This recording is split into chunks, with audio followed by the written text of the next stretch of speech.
शेतकरी मित्रांनो नमस्कार। यावर्षी आपल्या कुसुंबा परिसरामध्ये ऊसाची लागवड मोठ्या प्रमाणात वाढली। याला बरेच कारण होते की मजुरांची टंचाई, आपल्या मालाला भाव नसणं वगैरे वगैरे अशा बऱ्याच गोष्टींच्या प्रकाराने शेतकरी कंटाळून कुठेतरी ऊस लागवडीकडे शेतकरी वळला दिसतोय। आता ऊस लागवड म्हटल्यानंतर आपल्या परिसरामध्ये ऊस लागवडीसाठी योग्य तंत्रज्ञान असं नव्हतं मशागतीचं।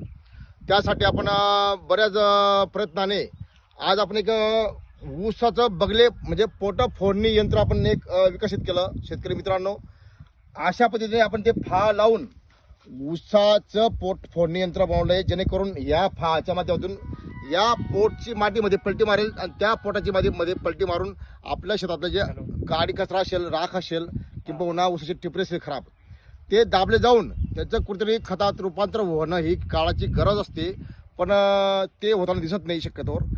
त्यासाठी बरेच ट्रॅक्टर धारक असो, काही शेतकरी असो, टिलरच्या माध्यमातून शेतकरी शेती चिरून घ्यायची। त्यामुळे उपाय अपाय असं व्हायचा, कारण टिलरच्या माध्यमातून शेतात चिरलं जायचं, शेतातलं तण वगैरे ना हे पलटी मारून दाबलं जायचं नाही। मग त्यासाठी आपण बऱ्याच संशोधन करून आपण एक बगला फोडणी यंत्र विकसित केलं आहे।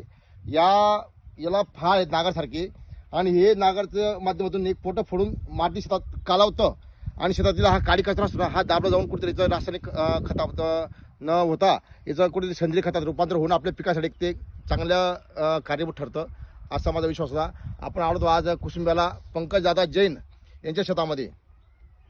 दादा, तुम्हाला काय वाटलं हे बघून? एकदम मस्त आहे आपलं, जसं नागरिकपेक्षा एकदम मस्त आहे, काही हरकत नाही आपल्याला। खोल मशागत होते आणि शास्त्रोक्त मशागत होती आणि अर्धी माती लागून जाते त्याच्यामध्ये। बरोबर बरोबर भाऊ, कसं वाटतं किशोर दादा?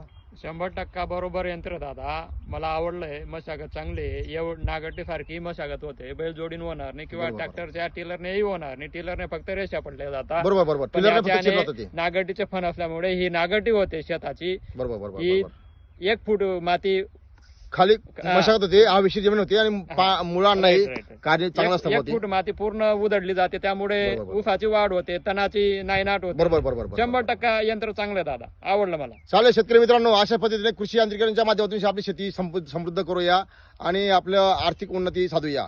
धन्यवाद शेतकरी मित्रांनो, धन्यवाद धन्यवाद दादा।